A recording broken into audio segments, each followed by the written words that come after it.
Ассалаумағалейкум рахматуллахи ва баракатуху. Құрметті көрермендер, құрметті бауырластар, қандастарымыз.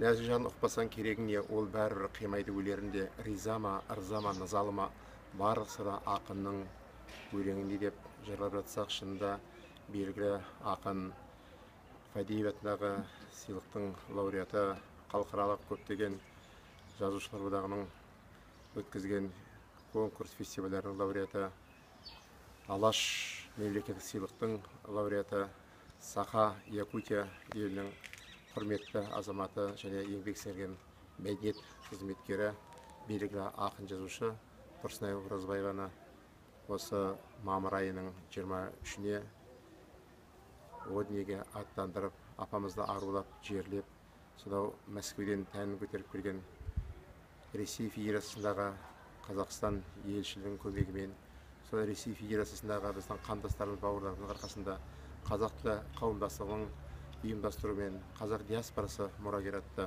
сол жігіттердің, азаматтардың ұйымдастыруымен көптеген тол көмегімен 90-ымыз жабылып, тоқта шыққан батырымыз дегендей апамызға себін тигізді. Әрине біз апамызбен қоштасу оңай болған жоқ, бірақ дегенмен сол Ресей Федерациясынан келіп отырған біздің достарымыздың жай аулада отырып алған, әңгімескен сұхбат әңгімелерімізді кішкене назарларыңызға ұсынсақ деп отырмыз. Соның бірі бүгінгі қонағымыз Қазақстан Республикасының мәдениет қайраткері Абыслан Тұрсынбаев.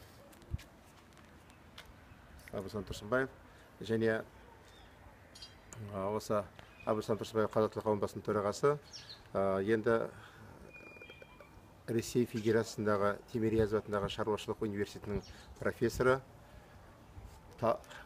Серік Тойғанбаев біздің қонақта. Сонымен қатар Қазақстаннан өзіміздің жерлесіміз, қазіргі Мәскеудің тұрғыны, қазақ тілі газетінің редакторы, филолог Орынбасар Қуандықов қатысып отыр. Сол себепті Орынбасар өзің кішкене бір-екі лебізіңді айтып, Тұрсынай туралы не айтқан болар едіңіз, кішкене ой толғасаңыз екен. Өзіміздің туған жеріміз Қазақстан болғанмен, енді Ресейде тұрып, тағдыр тәлкегімен 89 жыл кеттік қой Ресейге. Содан бері 20 жыл уақытта осы Тұрсын әпкемізбен қатар өмір сүрдік. Сол шетелде болғанда Ресей. Сонда айтарым, Тұрсын әпкем жайлы, оны кешегі көп ақын жазушылардың айтқандарына мен сүйеніп айтайын. Бұяқта 100-ден аса ақын жазушылар бар екен ғой, Шымкент өңірінде. Қазақстанда 1000-нан аса. Сол ақын жазушылар бір бөлек, Тұрсын әпкеміз бір бөлек деп айтпай қойын. Тұрсын әпкеміз Ресейде бір уақ. Астраханда, Омбыда, Самарда бар шығар, бірақ бәрін білетінде, танитында осы Тұрсын Оразбаева. Неге? Өйткені осы Тұрсынай әпкеміз арқылы Қазақстанның көп ақын жазушылары Мәскеу қазақ диаспорасына, Ресей қазақ диаспорасына осы әпкеміз арқылы танымал болды. Айтып кетейін, мысалы Сәбит Досалын ағамыз, Нарымбек ағамыз да жаңа, Нармахан ағамыз, Ханбибі әпкеміз, бәрі қатысты ғой енді. Сол әпкелеріміз, ағаларымыз ақын жазушы. Осы әпкеміз, Тұрсын әпкеміз арқылы таныдық қой. Осы кісі ұйымдастырды презентациясын, таныстырылымын бәрін. Екі елдің алтын көпірі есебінде осы әпкеміз көп қызмет атқарды. Алғаш рет 2006 жылы осы газет шығарған кезде де осы әпкеміз кәсіби журналист ретінде көп мақалаларын беріп, өзінің ақыл ой пікірлерін айтып, бізді тура жолға салып отырды. Айтарым, сол әпкеміз еш уақытта есімізден кетпейді, жадымызда, ұмытпаймыз. Жатқан жер жайлы болсын, топырақ торқа болсын, жәннатта болсын.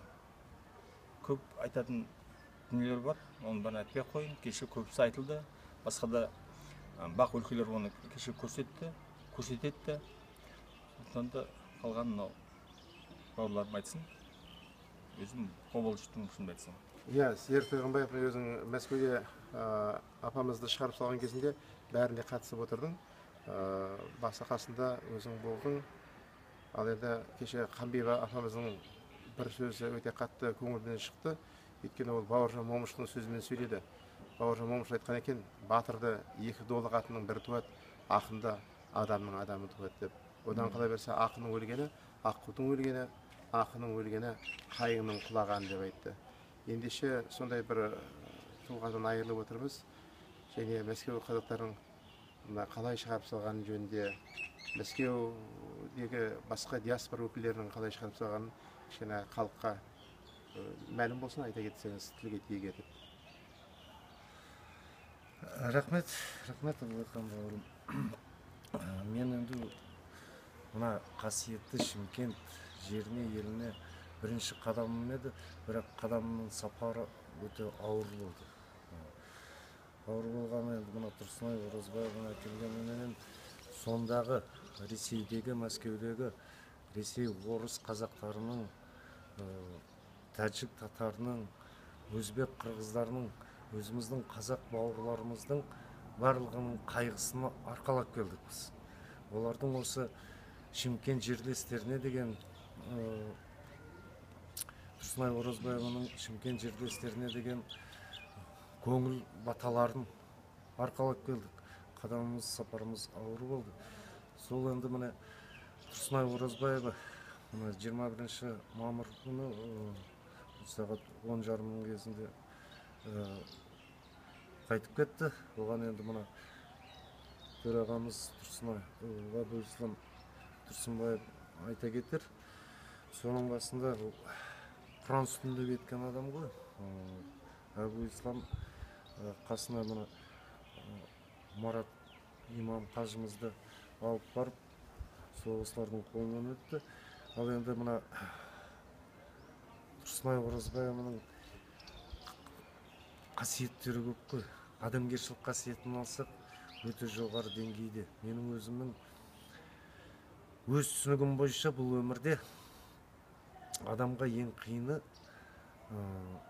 адамгершілік қасиетті сақтап қалу. Байлық, білім табу емес. Адамгершілік қасиетті әрбір өз-өзінде тәрбиелеп, соны жоғары деңгейде сақтап қалу өмір бойы өте қиын. Бұл жағынан алсақ, Тұрсынай апамыз сол адамгершілік қасиетін өз-өзінде рухында тәрбиелеп, соны сақтап жоғары деңгейге өсіріп келген адам. Оның адамгершілік қасиеті өте үлкен. Мына әрбір адамға жылуы, жүрегінің жылуы, мына қып-қызыл гүлдей, алақандай жүрегінің жылуын әрбір қазағына, әрбір бауырына, әрбір орысына, якутына бөліп бергісі келіп тұрады ғой. Жыл сөзбенен рухыңды көтереді. Сондай ақ ниетті, кеңпейілді, кішіпейіл адам еді. Кеудесі ашық, адамға күлімсіреп қарағанның өзі тартымды болатын. Бұл кісінің қоштасуына қандай Ресейдің ғұламалары, жазушылары, ақындары келді. Тәжіктің, түркменнің, өзбектің, қырғыздардың ғұламалары келіп көздеріне жас алған. Енді жазушылық, ақындық саласына келсек, Тұрсынай Оразбаев 90-шы жылдары сол Ресейге, Мәскеуге келгенде, Ресей халықаралық жазушылар қоғамына ол кісіні мүше ретінде қабылдады, сайлады. Бірақ 2-3 жылдан кейін, 2 жыл өтпей, сол Ресейдің ғұлама жазушылары, ақындары ол апамызды Ресей халықаралық жазушылар қоғамының бірінші хатшысы қылып сайлады ғой. Оның өзі қандай ғұламалық мәртебе деп санаймыз. Біздің қазақ апамыз сонда халықаралық Ресей жазушыларының қоғамының құрамында 1000-нан астам ақын жазушылар бар. Соны басқарған адам. Сергей Михалков оның ақындығын, жазушылығын өте жоғары бағалаған адам. Сондай қасиетті адамды келді. Ал енді мына жаңа ұйымдастыру жағынан бізге сапарға, осы сапарды жакка келүү үчүн ұйымдастырған өзіміздің апа ағаларымыз, соның бәрін бастаған Гүлжан Қожамжарова, Гүлжан Жанайдарқызы Қожамжарова бастап, самолеттің несіменен сөйлесіп, моргпенен сөйлесіп, бәрін соны тындырды. Оған көмектесіп жүрген Фарида Мұқтабаева, Талғат Мұқтабаева, Оразгүл, Сәуле Болатовна, одан өзіміздің имамыз Марат Қажы Аршабаев, ол кісінің содар бәрі басқарып ұйымдастырды. Бұл бір адамның қолынан келе қоятын жағдай емес. Аяқ астында кетіп қалып, қайырылып қалдық осындай қасиетті ұлы жазушы ақын апамыздан. Ол кісі бәрімізге де үлкенге қарындас, кішіге ана апа болып жүрген адам еді. Енді біз Мәскеу қазақтары сол жақта жетімсіреп қалдық десе, жетімсіреп қалдық. Біз әлі бұндай қандай ғұлама адамдай, қандай данышпан, қандай әйел болса да азаматтан айырылғанымызды әлі терең сезіп біліп атқанымыз жоқ. Оны сезінеміз, білеміз, бірақ менің сенімім халық оны көтерер деп. Ертең көшелердің атын береді, ертең мүсіндерін қояды деп.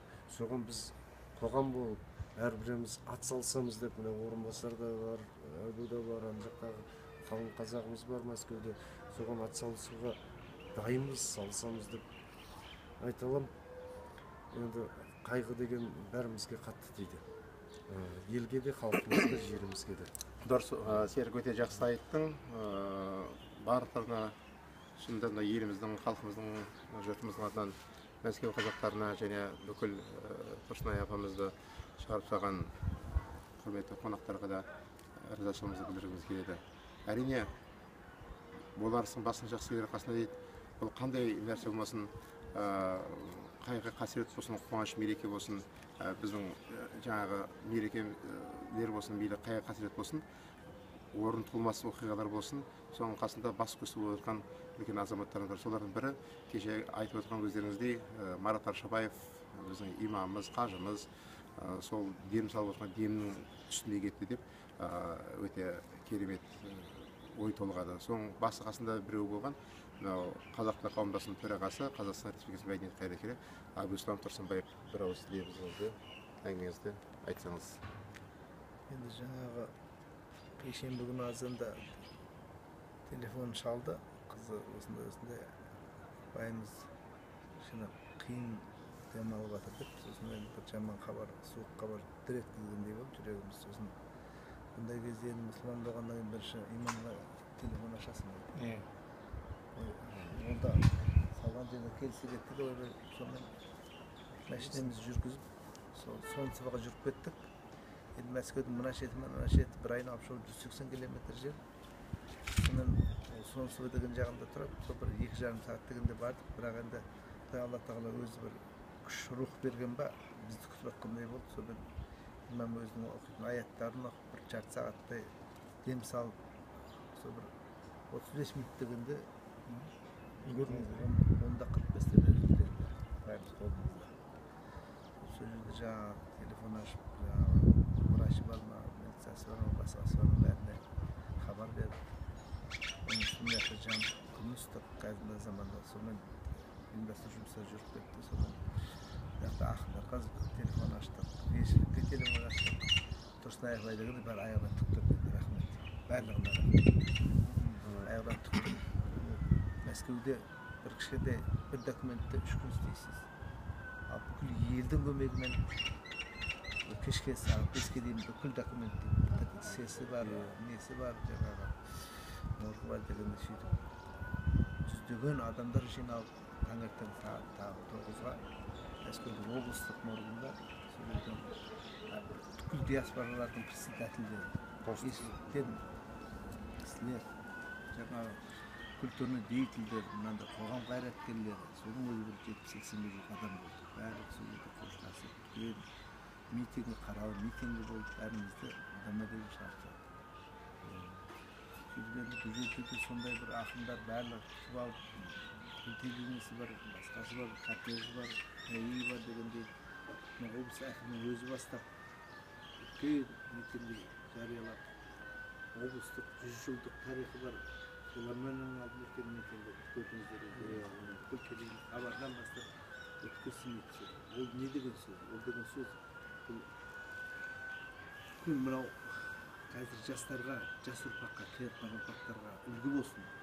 Осындай бәрібірде істеген қылығын, о дүние болмаса бұл дүниеде де адамның істеген жұмысы қайтады деген сөз. Сондықтан да одан кейін әр жағында үлкен батақанада 200-400 жылға жуық адамдар келіп бүкіл Алтын сарай. Алтын сарайда жаңағы мейрамханада депутаттар келіп жаңағы Оразан ағаның өзі бастап Алматы, Астан, Сәбит Досан, мына атақты жазушылар барлығы келіп отыр. Ол не деген сөз? Ол деген сөз адамның еңбек сіңірген жемісі деген сөз. Көзі бар кезде. Сондықтан Абайдың бір сөзі есіме келіп отыр. Мүддедегі ғұлама өлмейтұғын артына қалдырған Тұрсынай ағайымыз бәрімізді бір-ақ жағынан көруші. Ол кісі дүние жинаған жоқ. Ол кісі дүние жинаған жоқ. Ол кісі джип мінген жоқ. Ол кісі мынау телевизор алайын, мынаны ананы қылайын, мынаны қылайын, мына бір шубыны киейін деген жоқ. Ол кісі кішкентай ғана ақындық нәпақасымен жүріп, жаяу жүріп,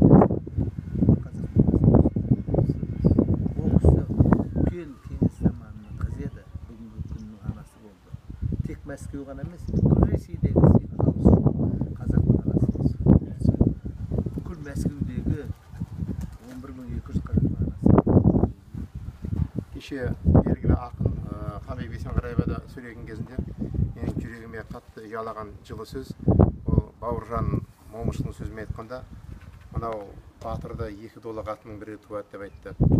Ал ақында адамның адамын туады деді. Одан қала берсе, мынау ақынның өлгені аққудың өлгені, ақынның өлгені ақ қайыңның құлағаны деп жеткізді.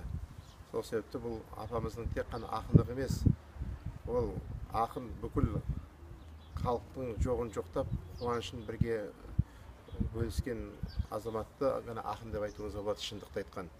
Сол ақын апамыз қай уақытта болмасын өзінің ерекшелік қасиеті, мынау ауылын алыс кетсең де ағайын алыс кете алмайсың, еліңді жек көрсең елге қалай сиярсың, жеріңді жек көрсең көрге қалай сиярсың деген елім, отаным деп отаншыл болды. Ол өзінің үлкен патриоттық сезімі, соның бірі мына өзі тек қана ақындығымен емес, өзінің композиторлығы бар. Қазағым қайда жүрсе ел деген деген мына орындап бересің деген.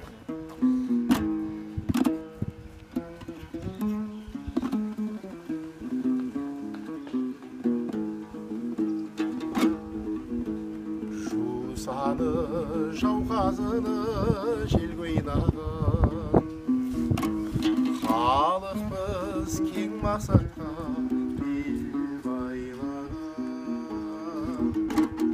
Тағдырды